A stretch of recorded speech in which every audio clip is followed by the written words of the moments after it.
Bonjour à tous et toutes. Bonjour. J'espère que vous nous entendez, vous nous voyez. On est ravis de vous accueillir à ce webinaire. C'est un exercice un petit peu nouveau pour nous. On préfère se voir de visu et converser sur les mesures de prévention de visu, mais là, on a un autre mode d'information. Je remercie tout de suite le docteur Segretin, qui est médecin responsable de l'équipe territoriale autonomie du Haut-de-Gironde et du Haut-de-Garonne, avec qui on a pu débattre des mesures de prévention pour les aides à domicile, et c'est en échangeant ensemble qu'on s'est dit qu'il était peut-être pertinent de pouvoir vous proposer cette webconférence. L'objectif étant de vous apporter quelques éléments factuels sur les mesures à mettre en œuvre, mais surtout de répondre à vos questions et à vos interrogations concernant la crise qui nous occupe et les mesures à mettre en œuvre dans ce contexte-là. Dans un contexte qui est assez spécifique, qui est l'aide à domicile. Je vous l'expliquerai tout à l'heure, on a une activité qui est plus orientée sur les soins, mais on va orienter aujourd'hui notre propos, et l'objectif de ce webinaire, c'est de décrire les mesures de prévention à mettre en œuvre par les professionnels de l'aide à domicile auprès des bénéficiaires dans le contexte actuel de l'épidémie Covid. Coronavirus disease, c'est un terme anglais. Voilà.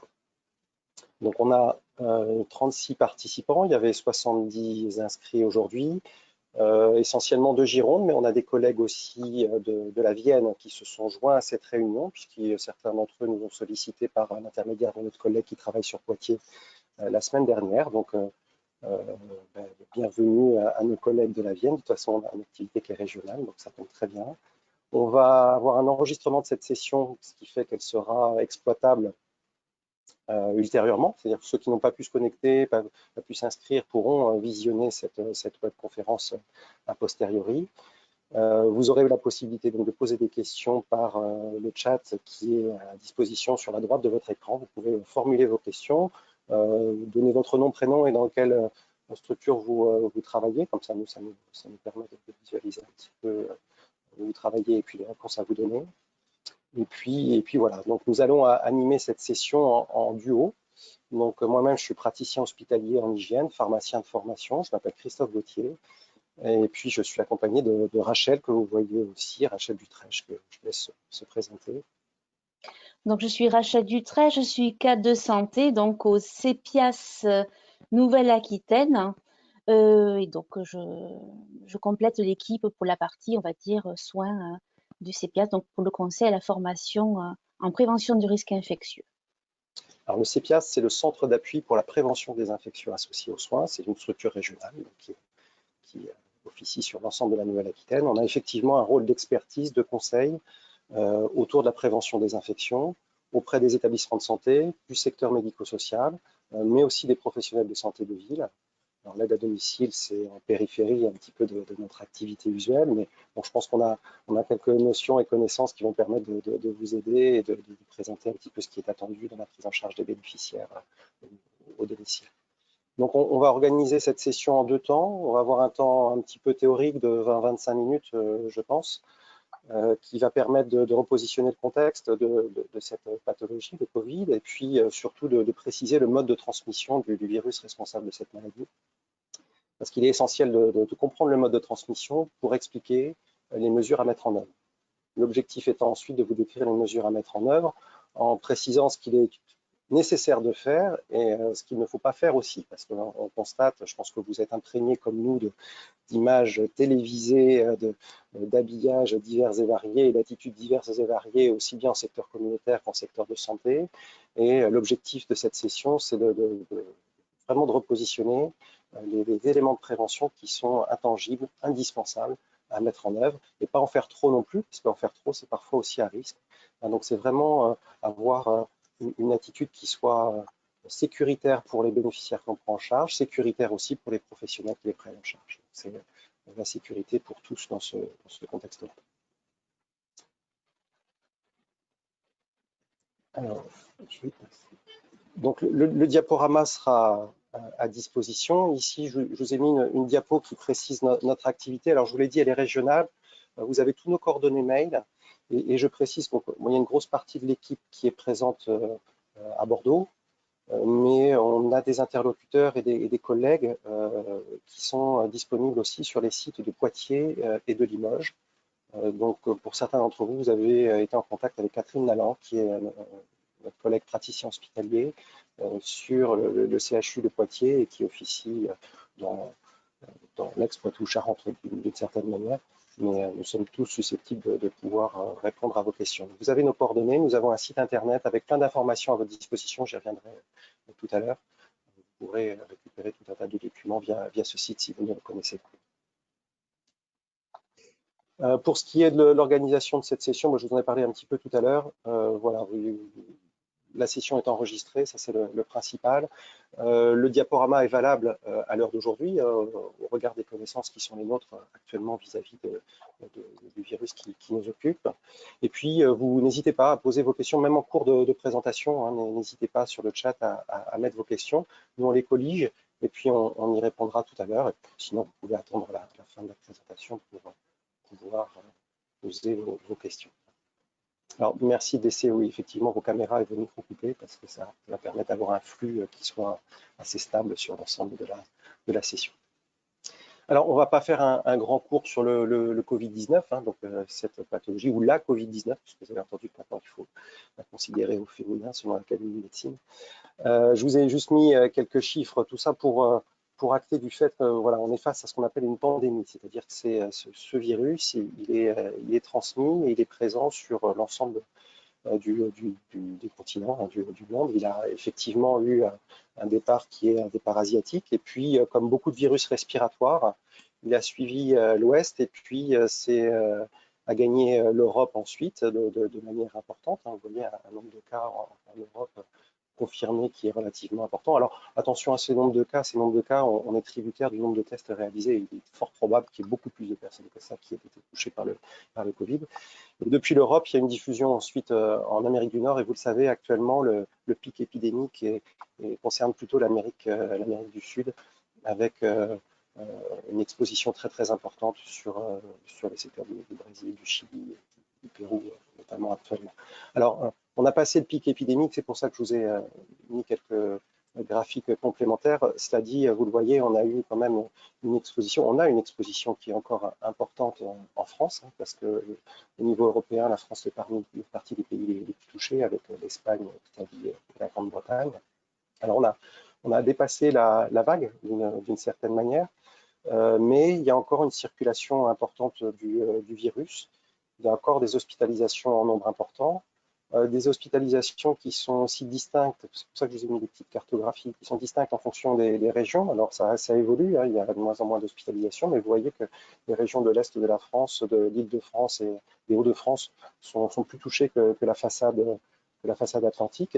Pour autant, le virus, hein, qu'on appelle le SARS-CoV-2, est toujours circulant. Hier, on avait une réunion avec des collègues du Poitou-Charentes. Il y a encore ce qu'on appelle des clusters, donc des groupes de cas qui sont nouvellement identifiés, notamment dans la Vienne actuellement. Donc, il ne faut pas lâcher, il faut continuer dans les mesures de prévention. On est encore face à un virus qui circule. Alors, une diapo qui est, à mon sens, très importante parce que quand on parle de mesures de prévention, il faut pouvoir donner du sens à ces mesures de prévention. On peut donner du sens à ces mesures de prévention si on a compris comment se transmettait le virus. Alors, ce qui est un petit peu compliqué le débat, c'est que ce virus, quand il a émergé, on n'avait pas vraiment connaissance de son mode de transmission. Donc, on l'a appris au fur et à mesure. Et il y a eu beaucoup de débats autour du mode de transmission aérien du virus. Il faut vraiment acter que ce virus, le SARS-CoV-2, se transmet par des gouttelettes, c'est-à-dire des grosses particules, des particules assez lourdes, hein, de grosse et moyenne taille, qui vont être émises lors de la parole, lors de la toux, encore plus lors de la toux et d'un éternuement, forcément, et qui vont sédimenter assez rapidement au sortir de la bouche, hein, et vont sédimenter à 1 mètre, 2 mètres de la personne qui les émet. Ce sont des particules qui restent très peu de temps dans l'atmosphère. Donc, il n'y a pas de transmission air du virus. C'est vraiment une transmission gouttelette. Les virus à transmission air, vous connaissez sûrement la varicelle, vous connaissez sûrement la tuberculose, vous connaissez sûrement la rougeole, qui sont des virus qui se transmettent par air et qui ont un pouvoir de contagion encore bien supérieur aux virus qui nous occupent. Donc, c'est vraiment une transmission gouttelette, ces grosses particules. Et le mode de transmission majeur d'individu à individu, dès lors, il est lié à un contact de proximité entre deux individus par inhalation de grosses ou moyennes gouttelettes qui sont émises par cette toux, par cette parole, dès lors où on est à proximité, alors on dit moins d'un mètre, entre deux individus. Donc ça, c'est la porte d'entrée principale. Sachant que ces particules émises par la toux ou la parole aussi, donc on peut pénétrer via la bouche, mais aussi potentiellement via le nez et via les yeux, donc la muqueuse oculaire, et notamment quand il y a une forte exposition, c'est-à-dire une personne qui a vraiment des symptômes importants, qui tousse beaucoup. C'est vraiment dans ce contexte-là qu'il peut y avoir une transmission oculaire. C'est pour ça aussi que vous voyez des mesures de protection particulières dans certains cas pour protéger l'œil et les yeux en plus du masque habituel. Donc ça, c'est le mode de transmission majeur, la transmission directe par contact direct entre deux individus par ces gouttelettes émises par la parole. Et puis, il y a une transmission qu'on appelle secondaire ou indirecte, qui est liée à la sédimentation de ces gouttelettes sur l'environnement de celui qui les émet. Donc ça va être le plan de travail, ça va être des surfaces de proximité. Et secondairement, ce sont les mains, en touchant ces surfaces qui ont été potentiellement contaminées, qui vont constituer un réservoir et un mode de transmission. Un mode de transmission qui va permettre au virus de pénétrer au niveau de l'organisme, donc par la bouche quand on met les mains à la bouche, au niveau du nez quand on met les mains au niveau du nez, et au niveau des yeux, et éventuellement si on met les mains au niveau des yeux. Donc en termes d'attitude, vous comprenez, il est très important de pouvoir aussi gérer ce risque lié à ce qu'on appelle le manuportage, donc le portage par les mains de ces virus du fait de notre environnement que l'on manipule au quotidien. Alors ce qui est valable pour le coronavirus est valable pour plein d'autres bactéries, plein d'autres virus. Je pense qu'à l'issue de cette épidémie, la notion de port du masque quand on est revenu et qu'on tousse, la notion d'hygiène des mains répétée dans la journée, la notion d'entretien des locaux de manière répétée aussi dans la journée, sont des mesures qu'il faudra garder en tête, parce que c'est valable aussi pour les épidémies gastro, c'est valable aussi pour les épidémies grippe, etc. Donc voilà, c'est très important cette diapositive sur les modes de transmission direct et indirect. Donc retenez gouttelettes et contact par manuportage. Parce que ce sont ces modes de transmission qui expliquent toutes les mesures que l'on décline aujourd'hui en termes de prévention, et notamment celles que vous connaissez probablement, qui sont les gestes barrières. Donc, ils sont rabâchés à longueur de temps, ils sont extrêmement importants. Donc, ça concerne l'hygiène des mains, bien évidemment, puisque la main porte ces virus et d'autres bactéries et virus. D'être vigilant lors de la toux d'éternuement pour tousser dans son coude plutôt que dans sa main, puisque la main est un vecteur de transmission. D'avoir à disposition des mouchoirs à usage unique que l'on jette après utilisation et pour lesquels après on fait une hygiène des mains, bien sûr, parce qu'on a manipulé un support sale. Éviter de se serrer la main. Éviter le contact des mains au visage, et ça c'est très difficile. Vous savez qu'on se touche le visage au moins une fois par minute, si ce n'est plus. Donc c'est un geste que l'on fait de manière complètement inconsciente et de manière multiple, d'où l'intérêt là aussi d'être vigilant sur les mains et l'hygiène des mains. Donc ça, c'est les gestes barrières qui sont à appliquer pour tous de tout temps, qu'on soit en secteur de soins ou qu'on soit en secteur communautaire. Et puis l'autre aspect, c'est la distanciation sociale, puisque vous avez compris qu'il y a cette notion de 1 mètre entre individus, donc il faut essayer de garder cette notion de distanciation. L'entretien des locaux du matériel, puisque, on l'a dit, l'environnement peut être potentiellement un réservoir de virus. Et puis, bien évidemment, se rajoute à ça la notion de port du masque qu'on va développer de manière beaucoup plus large tout à l'heure avec Rachel, puisque le masque va contribuer notamment quand la distanciation sociale est difficile à respecter, on pense au transport en commun, on pense à des lieux où il y a une forte population, le port du masque va contribuer à limiter la diffusion. Alors, ce qui est très important dans toutes ces mesures, c'est qu'il ne faut pas piocher dans chacune d'elles séparément, il faut que tout le monde s'attache à respecter l'ensemble de ces mesures. Toutes ces mesures sont importantes, on va mettre quasiment au même niveau, et il y a un rôle collectif majeur dans l'adhésion à l'ensemble de ces mesures. Et encore maintenant, même si on est dans un contexte d'épidémie qui décroît, il est extrêmement important qu'on applique rigoureusement toutes ces mesures. Alors ces mesures font l'objet de tout un tas de documents, d'iconographie visant à favoriser les messages. Là, je vous en ai mis une qui est diffusée par le ministère de la Santé et de la Santé publique France, qui reprend les éléments que je viens d'évoquer, l'hygiène des mains, tous ces mentions de coude, les mouchoirs, éviter de se serrer la main, la distanciation sociale, éviter de se toucher le visage et en complément porter le masque. Donc voilà pour toutes ces mesures, j'ai envie de dire, générales qui sont valables pour tous les secteurs de soins. Je vais maintenant laisser la parole à Rachel pour aborder vraiment spécifiquement les bonnes pratiques autour de la prévention du risque infectieux au domicile, l'hygiène des mains, la tenue, les équipements de protection individuelle et l'entretien des locaux. Rachel, je te passe la parole. Je te remercie, Christophe. Dans cette partie, ce que nous allons voir essentiellement, je dirais, ce sera l'ensemble des prestations que vous pouvez fournir chez vos bénéficiaires. Nous allons essayer de répondre à la fois aux équipements de protection, à la tenue que l'on doit avoir aussi bien pour réaliser une tâche ménagère que pour réaliser un soin auprès d'un bénéficiaire. Donc, nous avons essayé de pallier assez large. Et c'est vraiment quelque chose qu'on voulait ancrer, de travailler sur le quotidien aujourd'hui pour préparer les épidémies pour demain, et on abordera le Covid-19 bien entendu au passage.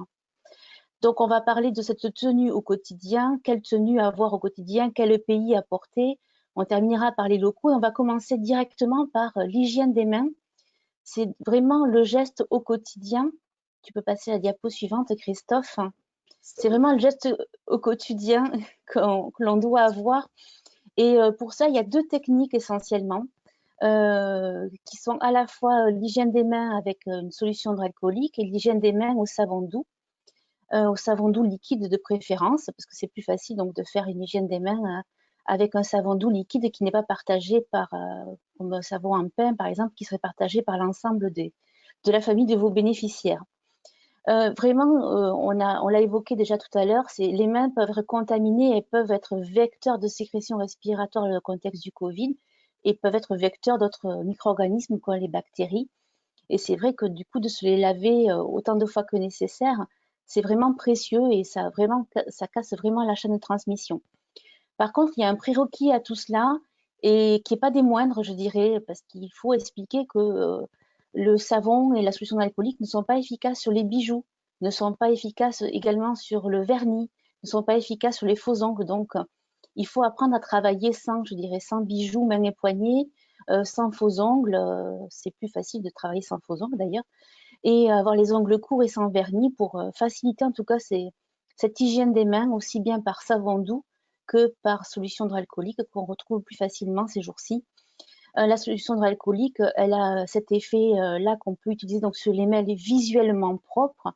Et ce qu'il y a, c'est que notamment si vous avez une prestation de soins auprès de vos bénéficiaires, ce qu'on recherche, c'est aussi cette activité bactéricide qui va tuer les bactéries, les virus avec l'activité virucide de ces produits hydroalcooliques. Et c'est vrai que c'est quelque chose qui est très efficace et qui est à privilégier pour les soins notamment. Donc au domicile, on vous a mis là un petit lien sur un petit film qu'on avait tourné en EHPAD sur l'hygiène des mains, aussi bien pour les résidents des EHPAD que pour les soignants de cet EHPAD. Et je veux dire, c'est tout à fait transposable. Il y a les deux méthodes qui sont bien expliquées, qui sont pédagogiques, donc vous pouvez les consulter. Parce qu'il faut aussi que lorsque c'est possible, impliquer le bénéficiaire à cette hygiène des mains. Ça permet de ne pas contaminer l'ensemble du logement. Voilà, on peut passer donc à l'étape suivante qui est la tenue au domicile. Donc si vous avez au fur et à mesure des questions, vous n'hésitez pas à les passer, à les poser dans le chat et j'essaierai d'y répondre au fur et à mesure, sinon on y répondra à la fin.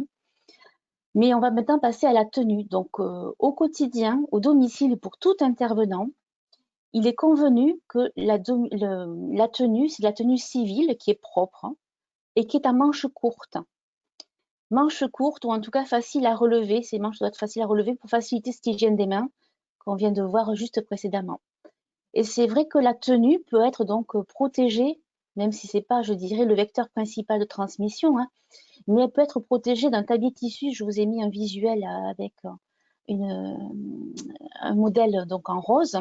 Ça peut être, c'est une question de génération. Bien souvent, vos salariés, certains salariés donc aiment bien aussi protéger leur tenue, notamment lorsqu'elles préparent un repas ou lorsqu'elles font des tâches ménagères, d'un tablier de tissu en tout cas qu'elles entretiennent elles-mêmes. Donc c'est possible, je dirais, pour réaliser des tâches ménagères.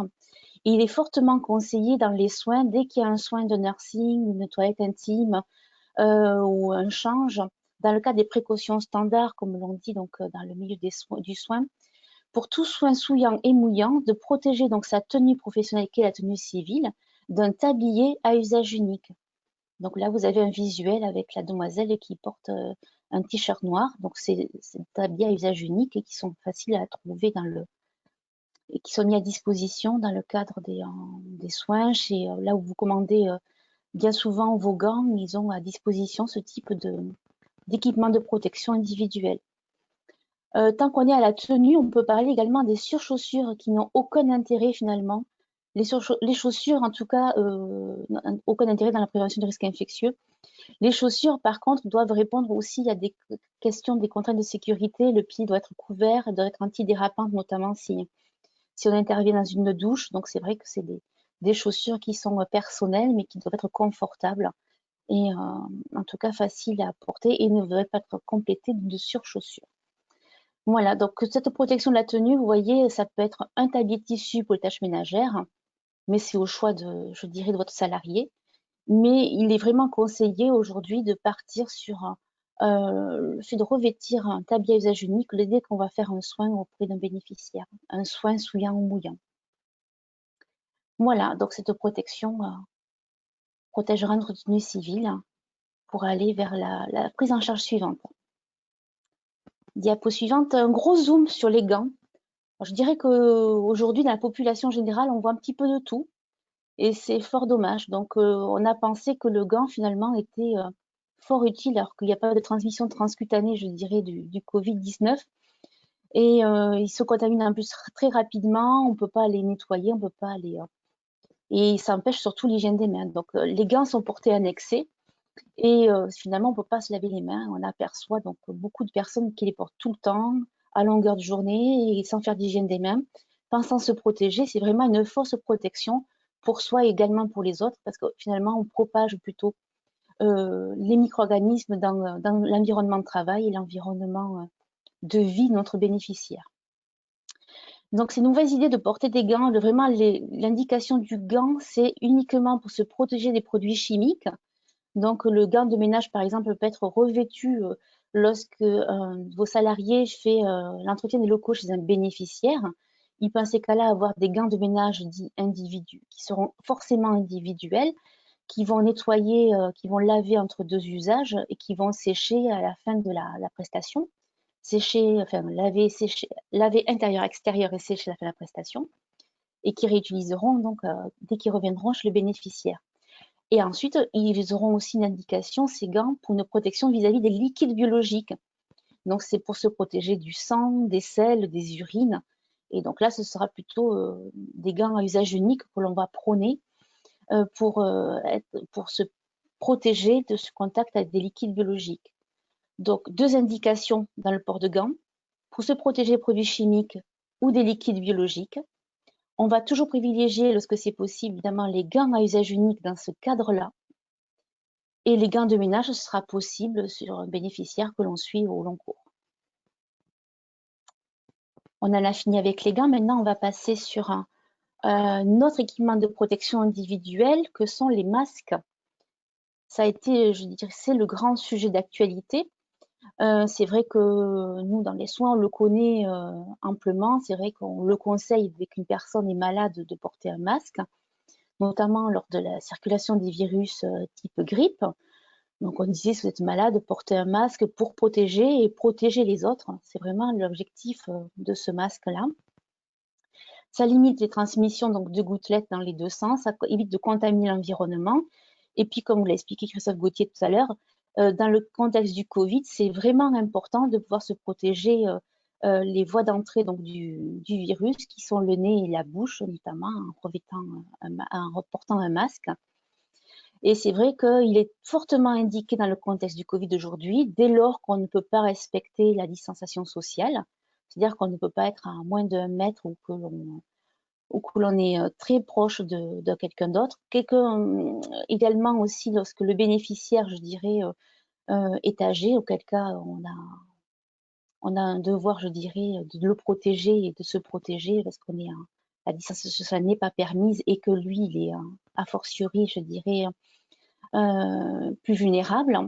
Et ces ports de masque aussi est indiqué lorsque les lieux sont confinés ou forte fréquentation.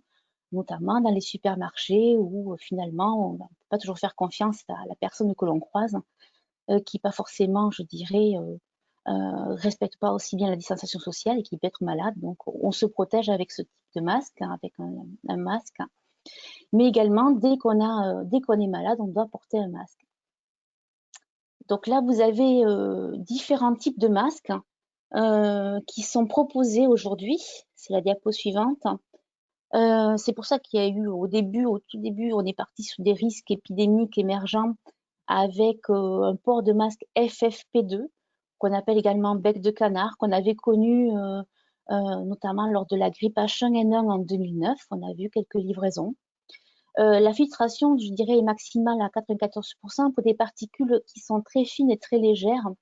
Vous voyez, de l'ordre de 0,6 microns, qui sont vraiment donc libres dans l'air. Donc c'est pour ça qu'on va porter un masque FFP2 dès lors que le virus sera à transmission aérienne. Mais aujourd'hui, avec le Covid-19, par exemple, on est rassuré parce que la transmission se fait par les gouttelettes.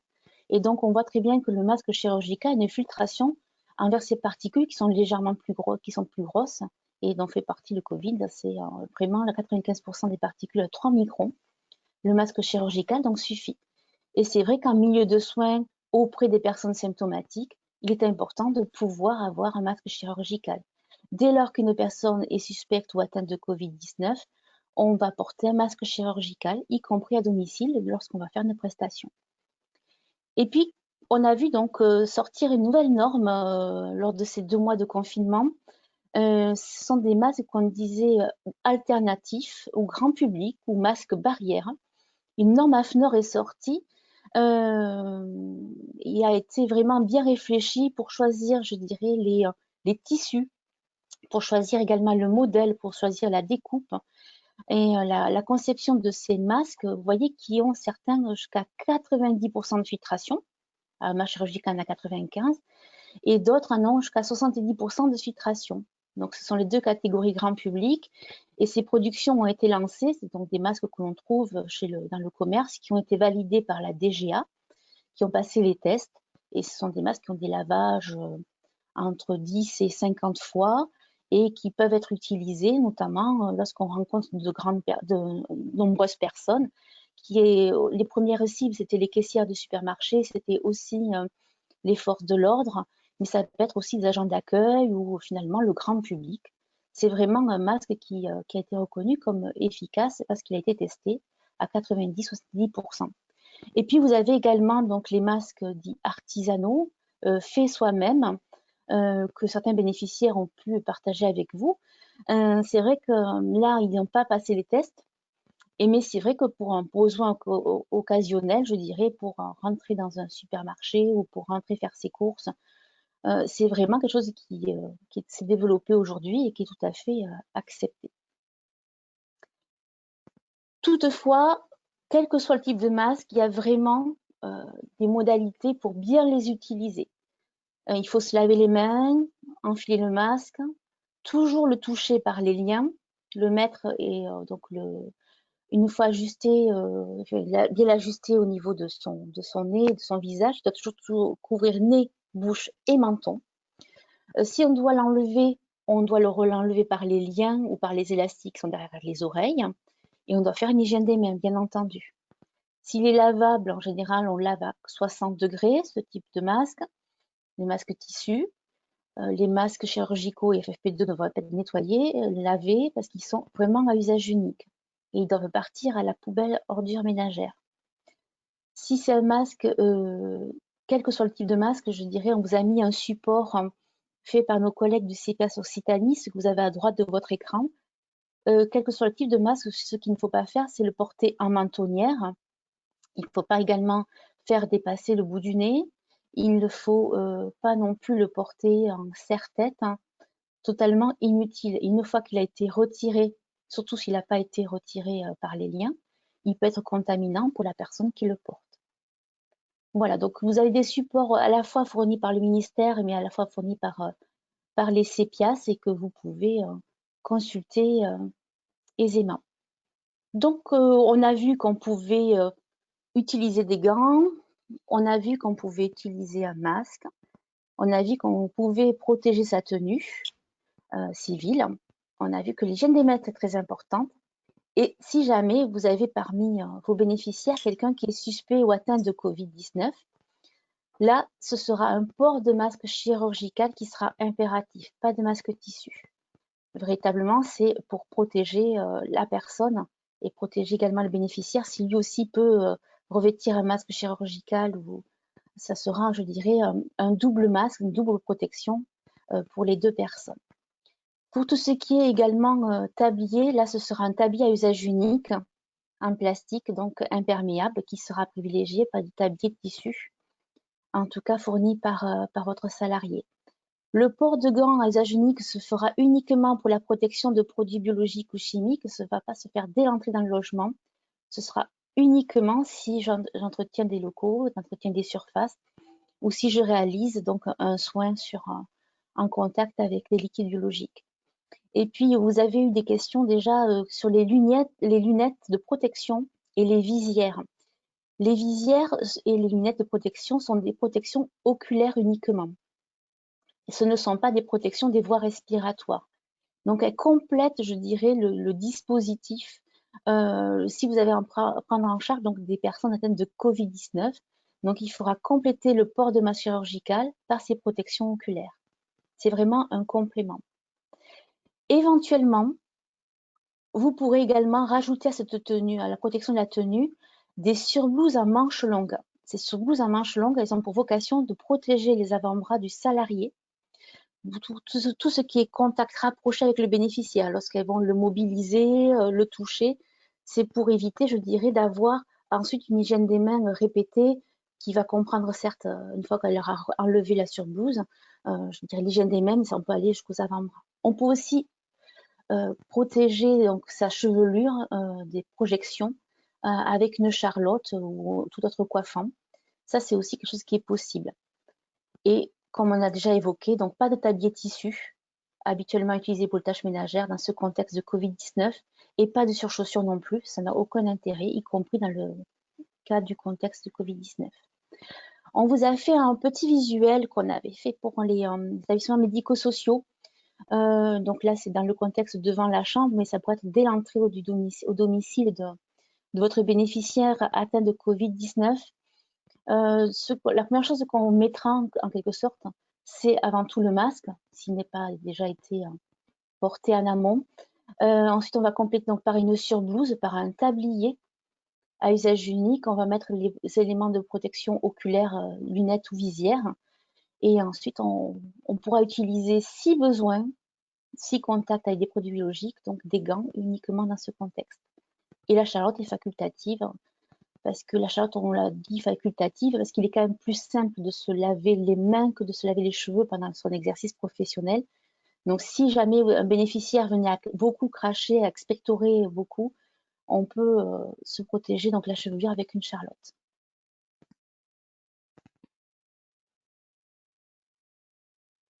Je peux prendre la parole, Rachel? Oui, avec plaisir, Christophe. Voilà, on va terminer juste avec deux petites diapositives, notamment sur l'entretien des locaux. On a beaucoup de questions actuellement autour de ce sujet-là, quels que soient les contextes.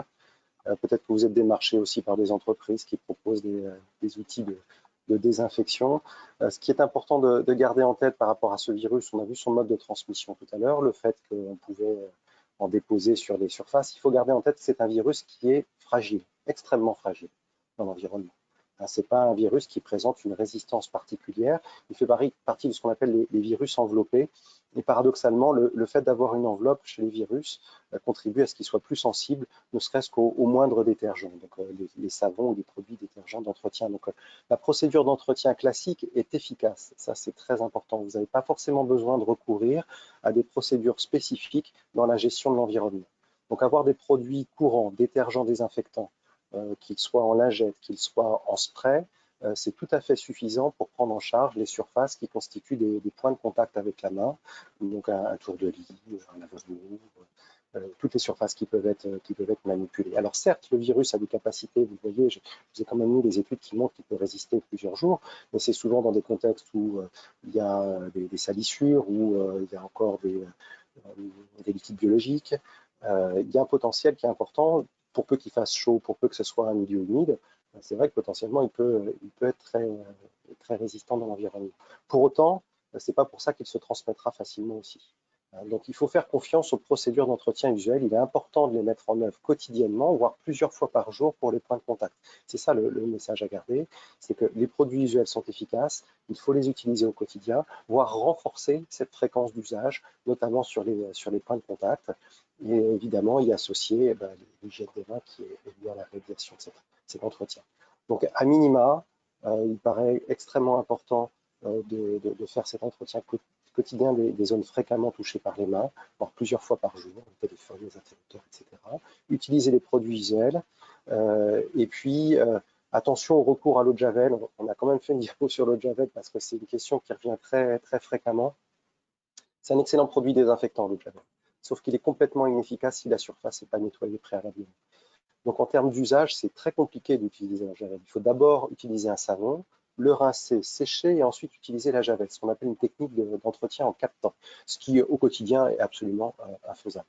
Donc c'est vrai que ça sent le chlore, on a l'impression que c'est désinfecté, mais si la surface n'est pas nettoyée avant, eh bien, le produit sera complètement inefficace. Problème aussi avec la Javel, c'est ce que j'ai remis dans cette fiche. Alors c'est une fiche qui est initialement conçue pour les secteurs de crèche, mais je trouve qu'elle est tout à fait appropriée aussi pour les domiciles, qui explique comment on doit diluer le produit. Donc l'autre problème de la Javel, c'est qu'il faut la diluer. Il faut manipuler ce produit qui est assez corrosif aussi. Donc, il y a, au-delà de ses capacités désinfectantes, il y a un problème de manipulation de produits. Et ce qu'il faut absolument éviter, c'est des mélanges entre un savon, un détergent et l'eau de Javel. Il y a déjà eu des mélanges détonnants un petit peu dans le secteur des sanitaires. Par exemple, on va utiliser un produit abrasif pour nettoyer le calcaire. Si derrière on met de l'eau de Javel, et ça fait une petite réaction chimique avec des dérivés gazeux qui sont extrêmement dangereux pour les personnes qui manipulent. Il y a eu des cas de personnes qui ont des malaises, qui sont tombés, vous imaginez, dans les zones où il y a de la faïence en plus, donc il y a des fractures possibles derrière. Donc la Javel, certes, c'est un bon produit désinfectant, mais il y a tout un tas de règles d'utilisation et de précautions par rapport à sa manipulation. Donc attention au recours trop extrême à ces produits-là. Je vous le dis, les produits d'usage courant sont largement efficaces et le recours à la Javel est vraiment très spécifique, peut-être éventuellement dans le cadre de la prise en charge d'un bénéficiaire qui serait Covid positif et qui touche beaucoup. Peut-être qu'on pourrait envisager un protocole Javel, mais globalement, les produits visuels sont tout à fait suffisants. Donc voilà pour cette petite aparté sur la Javel. J'aime pas mettre ces diapos sur la Javel parce que c'est en faire la promotion, mais vous avez compris que c'est avec beaucoup de précautions que d'utiliser ce produit-là.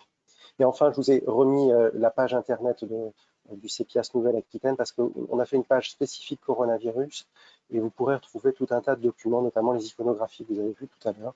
Vous pouvez les récupérer aussi au niveau de ce support-là. Au-delà de ça, il faut savoir que le diaporama qu'on a utilisé à l'instant, il sera disponible. Vous pourrez l'utiliser, le récupérer, le partager. Il n'y a aucun souci concernant ces supports. Je crois qu'on en a à peu près fini. Voilà. Donc, on a une grosse demi-heure de présentation. C'est le temps des questions. Alors, je vois qu'il n'y a pas de questions écrites. N'hésitez pas à les poser. Si, Christophe, il y a Je les vois. quelques questions. Oui, Je les oui. vois. Je les vois dans la rubrique questions. Est-ce que D'accord. tu peux les voir toi aussi? Donc, nous avons notamment une question de la part de Madame de Béda. Donc, on a répondu de façon partielle, qui est de réseau emploi à domicile. Nous pensons doter nos intervenantes de visières de protection pour les actes courants. Cette protection serait doublée d'un masque pour les actes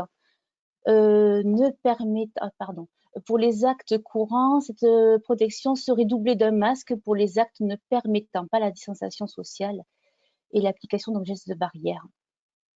Cette solution vous semble-t-elle conforme aux règles de sécurité que nous devons mettre en œuvre pour nos bénéficiaires et nos salariés? Alors, on l'a dit tout à l'heure, vous pouvez peut-être répondre, Rachel, hein, mais la visière ne se substitue pas au masque. Hein. Donc ça serait une grosse erreur que de croire que la visière permet d'éviter d'avoir à porter le masque. Donc, elle apporte un intérêt supplémentaire quand il y a vraiment une exposition importante. C'était ce qu'on évoquait tout à l'heure, c'est un bénéficiaire qui va tousser beaucoup, pour lequel on ne peut pas lui faire porter un masque. Et dans ce contexte-là, effectivement, quand on a des contacts rapprochés, on peut imaginer, je sais pas, une aide au repas ou un change.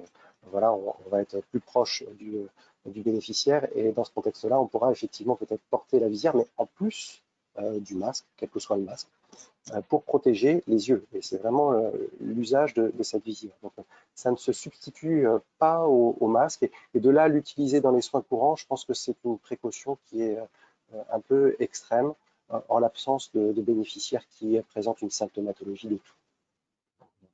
Aller équiper tous vos professionnels avec ces visières, ça ne me semble pas adapté quand on a une personne qui est non symptomatique, qui n'a pas de signe de tout, qui n'est pas évocatrice d'une pathologie respiratoire, que ce soit le Covid ou autre chose.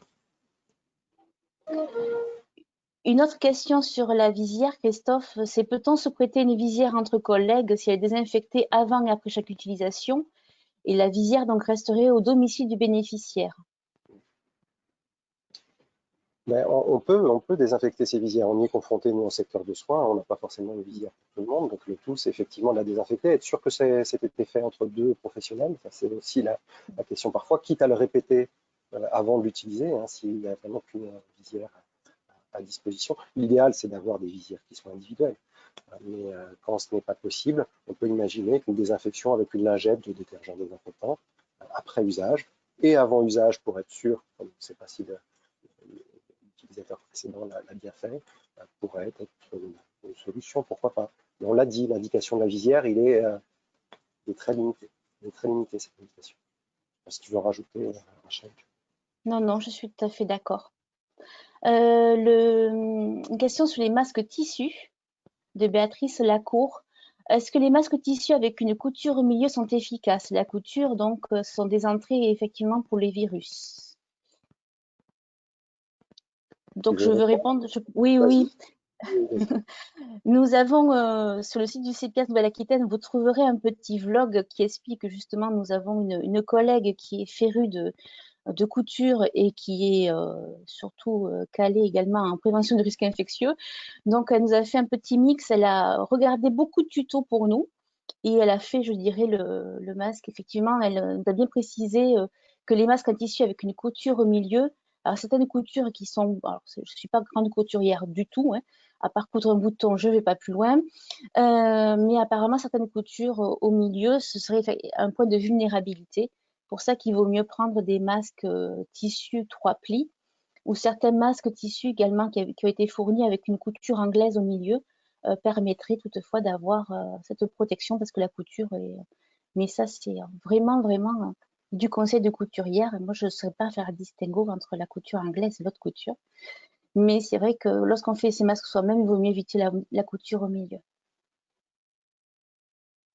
Une autre question sur le tablier individuel qui engage des frais pour la structure. Et c'est vrai que la mise en œuvre donc pourrait en être compliquée. Question de Madame Vacher.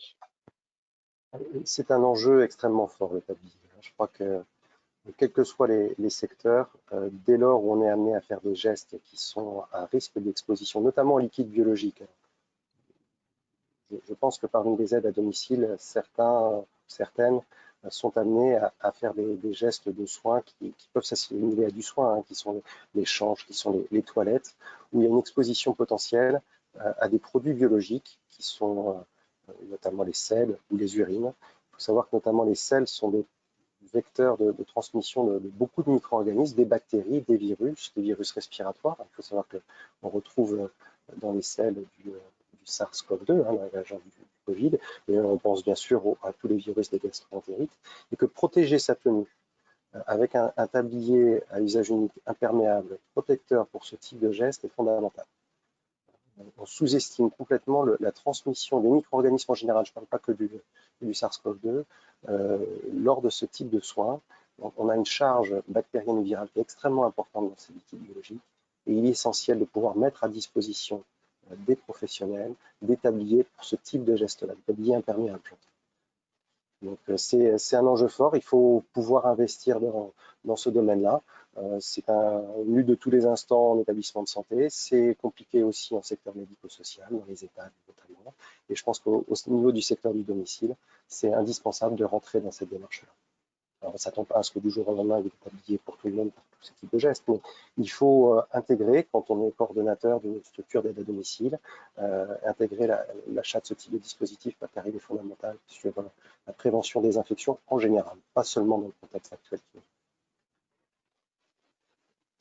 Surtout que la tenue professionnelle justement de vos salariés est quand même une tenue civile, donc avec laquelle elles vont aller chez le bénéficiaire juste après, pour laquelle chez laquelle elles vont réaliser un autre soin, voire même une aide au repas, voire même elles-mêmes faire leurs courses, voire même faire leurs tâches ménagères à leur domicile, de s'occuper de leurs enfants avec la même tenue. Donc il est essentiel de vraiment les protéger de ces produits biologiques.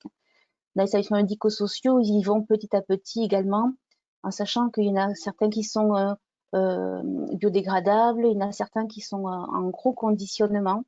On arrive à avoir des tarifs qui avoisinent les 2 centimes d'euros le tablier. Et voilà, ça peut être, je dirais, quelque chose qui peut être négocié. Il y a beaucoup de fournisseurs de tabliers à usage unique aujourd'hui. Autre question? Sur la distanciation. Oui. Je la reprends parce qu'elle est importante. Vas-y. Voilà. Elle a posé. Monsieur Bard a tout à fait raison. Arnaud Bard nous précise que voilà, ne parle-t-on pas plutôt de distanciation physique plutôt que de distanciation sociale. C'est une évidence. Vous avez tout à fait raison. C'est distanciation physique. Et si on a utilisé le terme distanciation sociale, et même si on le retrouve encore dans beaucoup de documents, c'est la distanciation physique qu'il faut prendre en compte et ne pas sous-estimer, mésestimer le social dans le contexte actuel. Donc, au contraire. Une autre question, Christophe. Certains médecins conseillent donc le port du masque FFP2 lors de la prise en charge des personnes atteintes du virus. Qu'en pensez-vous? Eh bien non, hein, on l'a dit, hein, le port du masque FFP2 doit être réservé à certains gestes spécifiques qui vont générer de micro-aérosols de virus. Pour vous donner un exemple, il est indiqué en secteur hospitalier uniquement quand on va faire une intubation, une extubation d'un patient, quand on va avoir une manœuvre invasive au niveau des voies aériennes supérieures. Et uniquement dans ce contexte-là, la prise en charge d'un patient Covid au quotidien, c'est le masque chirurgical. Hein, donc le masque FFP, pourquoi il y a beaucoup de débat autour du FFP, c'est qu'au début de l'épidémie, on ne savait pas trop comment se transmettait le SARS-CoV-2 et on a suspecté une transmission R. Et vous l'avez compris tout à l'heure, R, ça voulait dire effectivement ce masque FFP, des fines particules qui restent en suspension dans l'air. Mais ce n'est pas le cas. On sait que c'est une gouttelette, des grosses particules qui sédimentent rapidement. Et il y a juste certains gestes qui peuvent générer ces micro-aérosols.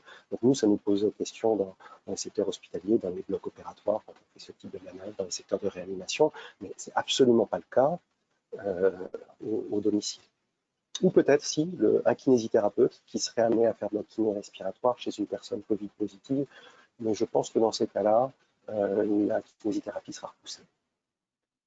Mais pas de FFP2. Alors on peut se dire qui peut le plus, peut le moins. Mais le problème du masque FFP2, c'est qu'il est très adhérent au visage, qu'il est difficile à porter.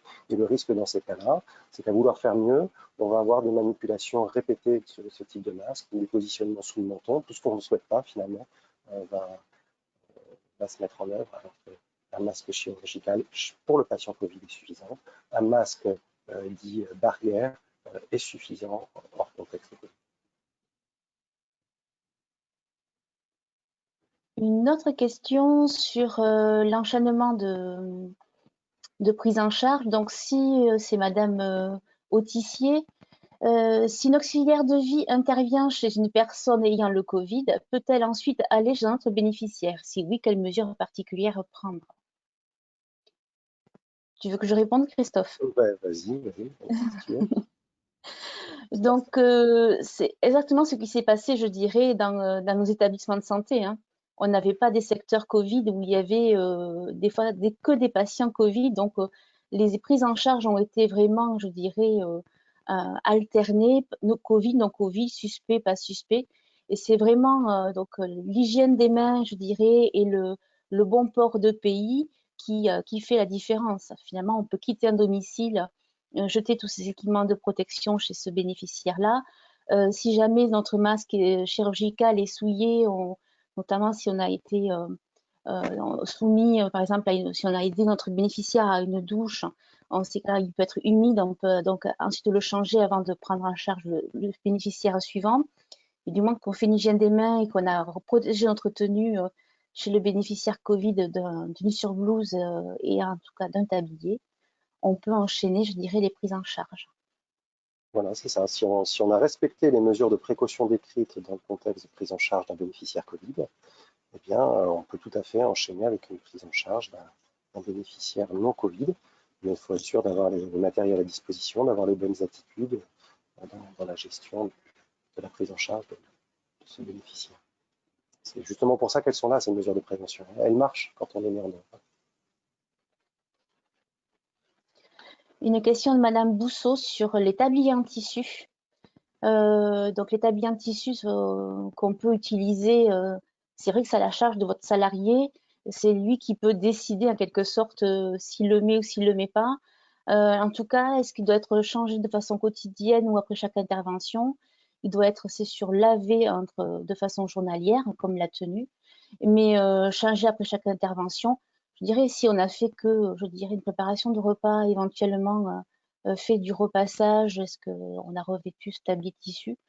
En tout cas, il peut aller entre deux bénéficiaires. C'est vraiment une protection supplémentaire sur la tenue qu'on pourrait évoquer, mais qui n'est même pas obligatoire. Donc, moi, je dis oui, on le change de façon journalière. On le retire après chaque intervention, on ne le garde pas dans son véhicule. Et ensuite, il peut être revêtu pour une autre prise en charge. Et si on a eu à faire un geste à risque d'exposition au liquide biologique, un change, voilà, on a mis un tablier imperméable dans ce contexte-là, plutôt que le tablier en tissu qui, lui, est directement exposé. Le tablier en tissu, si vous voulez, ce sera comme si on avait un t-shirt supplémentaire. Voilà, en quelque sorte, une protection supplémentaire. Une question sur les gants. Oui. Je vois. Ouais. Réexpliquer l'usage des gants. Bien, pas de gants. On doit faire un résumé. En gros, les gants vont apporter une protection par rapport à la manipulation des produits chimiques. Dans le contexte de la prise en charge d'un bénéficiaire, il ne faut mettre des gants que s'il a risque de contact avec des produits chimiques ou des liquides biologiques. Quand on fait un soin de toilette et qu'il y a un risque de contact avec les selles et les urines, on met des gants. Mais si c'est un contact peau à peau, ou même si c'est un contact indirect, il n'y a pas de lien direct avec le bénéficiaire, on travaille à main nue. Main nue, parce qu'avec les mains nues, on va pouvoir respecter l'usage d'un produit hydroalcoolique ou de faire une hygiène des mains qui va permettre d'éliminer le virus. Le gant, il va favoriser l'adhésion virale sur le support et à croire qu'on est protégé, on va plutôt essaimer finalement les micro-organismes dans son environnement et c'est vraiment un faux ami. Donc tout ce que vous pouvez voir, à aucun moment on ne voit le port du gant comme mesure barrière. On voit tout un tas de personnes qui portent les gants au supermarché, etc. C'est une hérésie. C'est vraiment un vecteur de transmission. On a des épidémies dans les secteurs hospitaliers où on a pu rapporter l'épidémie à un port de gants inadapté, c'est-à-dire on portait trop de gants. Alors, il y a un faux sentiment de sécurité avec le gant. Donc le gant, c'est uniquement quand on en a besoin pour se protéger des liquides biologiques, voire quand on manipule les produits chimiques. C'est tout. Donc surtout pas de gants à tort et à travers, ça c'est terrible. Et vous prenez toutes les iconographies sur les mesures barrières, à aucun moment il y a les gants. Hein. Aucun moment.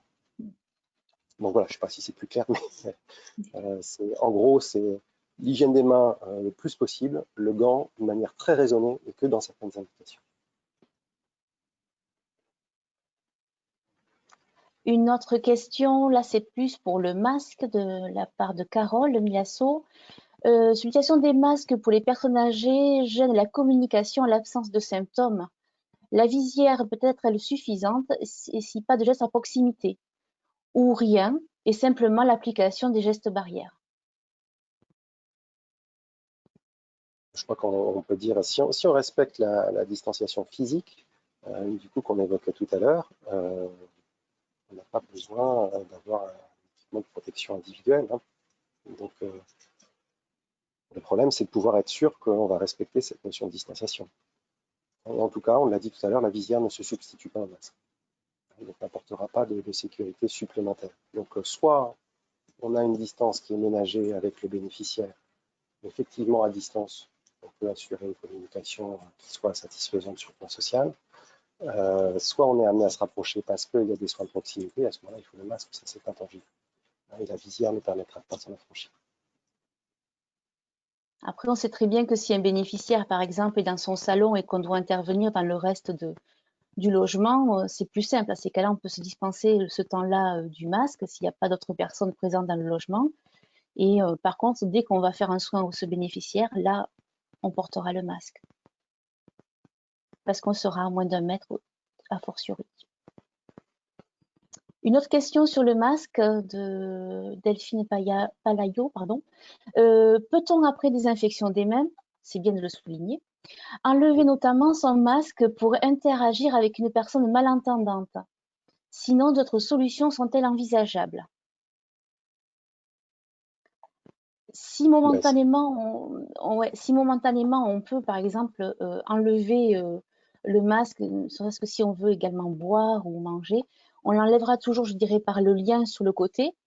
Ponctuellement, en quelque sorte, on peut interagir à la personne malentendante. Mais attention de ne pas non plus s'approcher d'elle pour mieux se faire entendre. C'est sûr que s'il y a une lecture,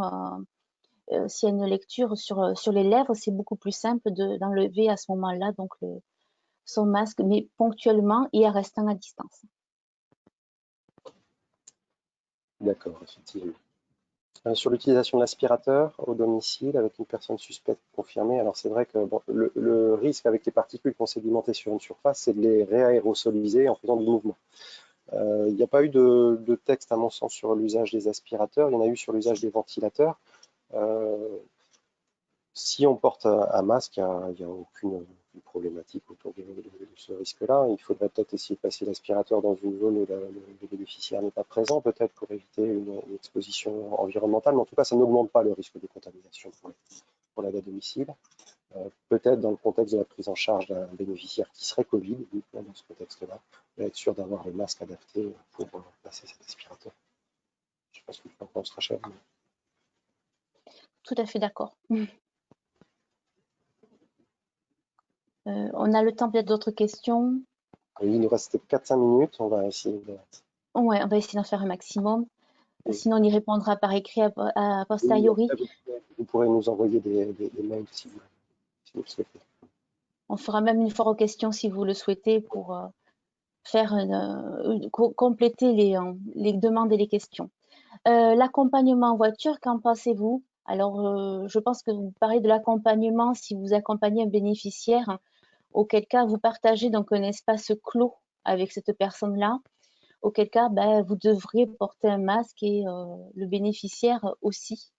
Ou en tout cas, surtout si vous l'accompagnez à consultation, va devoir porter un masque parce que la distance d'1 mètre est beaucoup plus compliquée. Et puis, en voiture également, on peut discuter. Donc, voilà. Je ne sais pas si tu veux compléter, Christophe. Non, c'est vrai. Voilà. Le comité départemental de Gironde dote les SAD de masques chirurgicaux, et effectivement, pour les personnes les plus fragiles. Donc, vous l'avez compris, le masque chirurgical apporte une sécurité supplémentaire à la fois dans l'émission des particules, mais aussi dans la filtration des particules. En juin, le circuit de distribution s'arrête et nous devons nous rapprocher de l'adresse. Avez-vous une adresse à communiquer pour les coordonnées de futures dotations? J'ai pas forcément d'adresse. Alors, ce que j'ai vu passer ce matin, c'est que une évolution de la distribution des masques sanitaires par l'État en sortie de confinement. Et j'ai vu que les aides à domicile allaient être dotées. Elle pourrait aller chercher en pharmacie des masques. Alors, le nombre de masques en dotation, je l'ai sous les yeux, c'est pour ça que je me permets de le dire.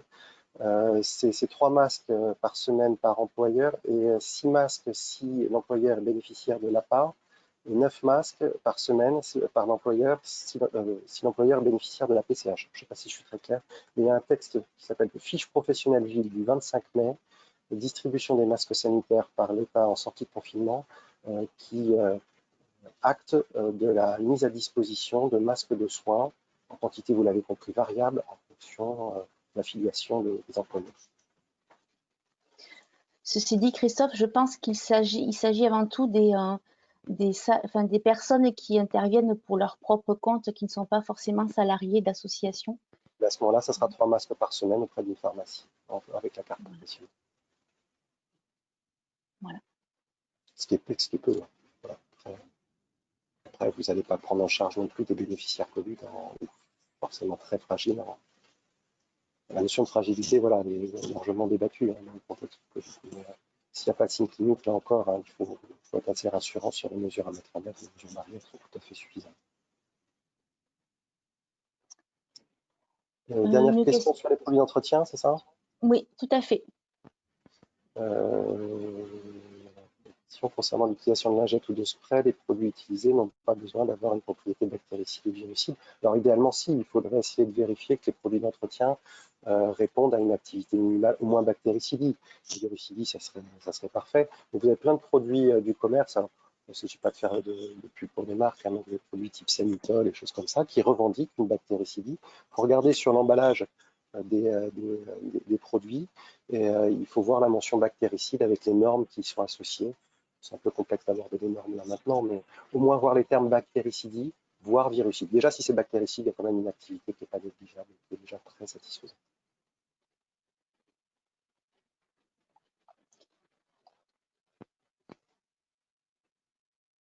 Est-ce qu'on arrête là, peut-être? J'ai peur qu'on soit coupé dans notre... Oui, je vois pas bien, je visualise pas bien le nombre de questions restantes, mais Oui, on risque d'être coupé effectivement. Ce qu'on vous propose, c'est oui. peut-être de reprendre les questions qui subsistent pour peut-être faire une foire aux questions et puis vous l'adresser a posteriori. Tous ceux qui ont participé seront destinataires de la vidéo de ce webinaire, du diaporama associé, et puis on pourra y rajouter une foire aux questions.